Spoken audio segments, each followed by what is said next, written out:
The evening after the funeral, my young lady and I were seated in the library, now musing mournfully, one of us despairingly, on our loss, now venturing conjectures as to the gloomy future. We had just agreed the best destiny which could await Catherine could be a permission to continue resident at the Grange, at least during Linton's life, he being allowed to join her there, and I to remain as housekeeper. That seemed rather too favourable an arrangement to be hoped for, and yet I did hope, and began to cheer up under the prospect of retaining my home and my employment, and, above all, my beloved young mistress, when a servant, one of the discarded ones, not yet departed, rushed hastily in, and said, "That devil Heathcliff was coming through the court, should he fasten the door in his face." If we had been mad enough to order that proceeding, we had not time. He made no ceremony of knocking or announcing his name. He was master, and availed himself of the master's privilege to walk straight in, without saying a word. The sound of our informant's voice directed him to the library. He entered, and motioning him out, shut the door. It was the same room into which he had been ushered, as a guest, 18 years before. The same moon shone through the window, and the same autumn landscape lay outside. We had not yet lighted a candle, but all the apartment was visible, even to the portraits on the wall. The splendid head of Mrs. Linton, and the graceful one of her husband. Heathcliff advanced to the hearth. Time had little altered his person either. There was the same man, his dark face rather sallower and more composed, his frame a stone or two heavier, perhaps, and no other difference. Catherine had risen with an impulse to dash out when she saw him. "Stop," he said, arresting her by the arm. "No more runnings away. Where would you go? I'm come to fetch you home, and I hope you'll be a dutiful daughter and not encourage my son to further disobedience. I was embarrassed how to punish him when I discovered his part in the business. He's such a cobweb, a pinch would annihilate him. But you'll see by his look that he has received his due. I brought him down one evening, the day before yesterday, and just set him in a chair, and never touched him afterwards. I sent Hareton out, and we had the room to ourselves. In 2 hours I called Joseph to carry him up again, and since then my presence is as potent on his nerves as a ghost, and I fancy he sees me often though I am not near. Hareton says he wakes and shrieks in the night by the hour together, and calls you to protect him from me.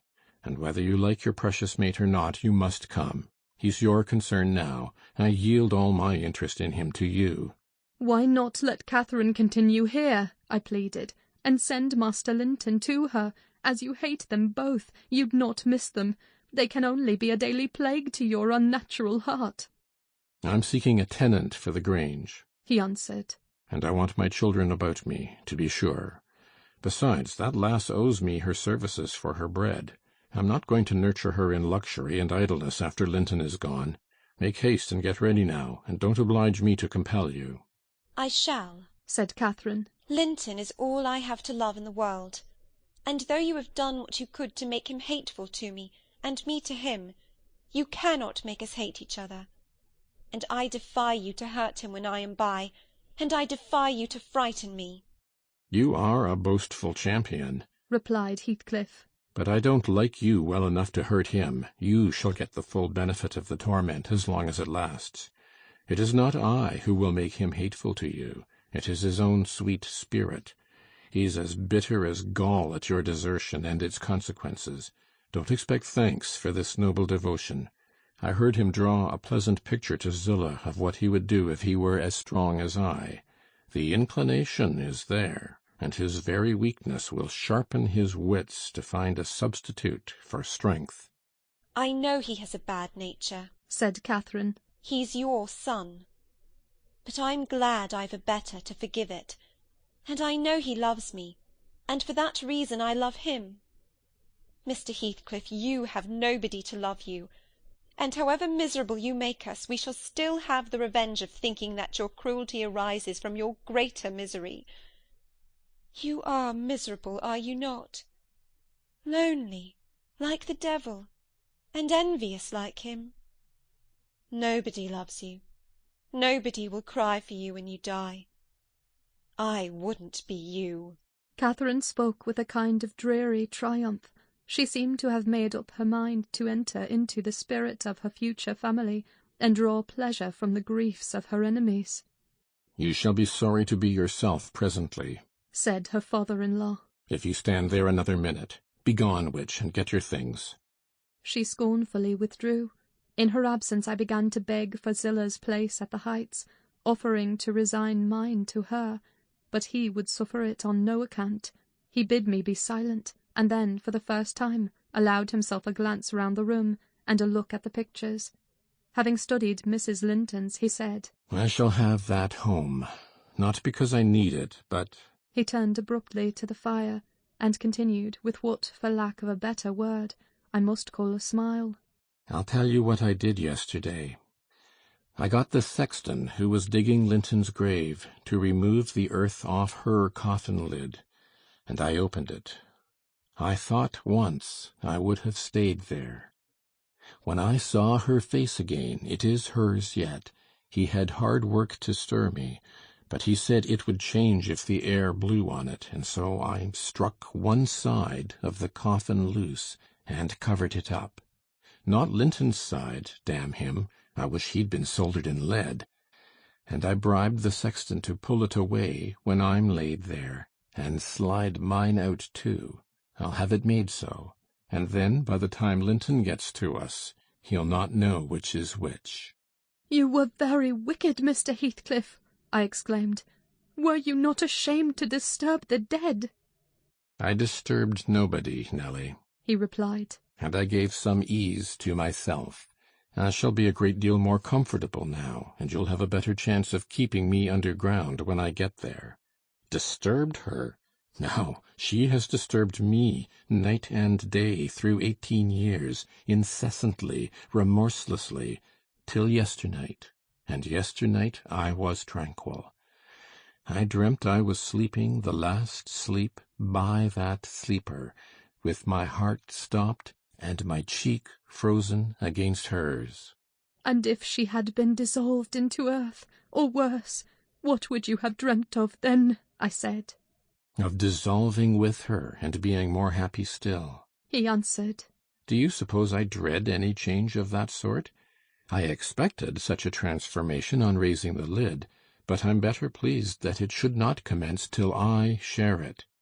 Besides, unless I had received a distinct impression of her passionless features, that strange feeling would hardly have been removed. It began oddly. You know I was wild after she died, and eternally, from dawn to dawn, praying her to return to me her spirit. I have a strong faith in ghosts. I have a conviction that they can and do exist among us. The day she was buried, there came a fall of snow. In the evening I went to the churchyard. It blew bleak as winter, all round was solitary. I didn't fear that her fool of a husband would wander up the glen so late, and no one else had business to bring them there. Being alone, and conscious 2 yards of loose earth was the sole barrier between us, I said to myself, I'll have her in my arms again. If she be cold, I'll think it is this north wind that chills me, and if she be motionless, it is sleep. I got a spade from the tool-house and began to delve with all my might. It scraped the coffin. I fell to work with my hands. The wood commenced cracking about the screws.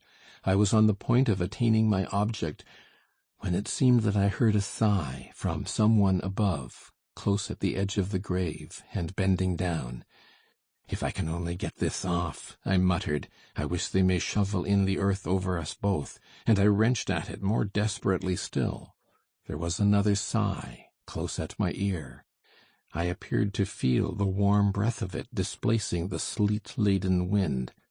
I knew no living thing in flesh and blood was by, but as certainly as you perceive the approach to some substantial body in the dark, though it cannot be discerned, so certainly I felt that Cathy was there, not under me, but on the earth. A sudden sense of relief flowed from my heart through every limb. I relinquished my labor of agony, and turned, consoled at once, unspeakably consoled. Her presence was with me. It remained while I refilled the grave and led me home. You may laugh if you will, but I was sure I should see her there.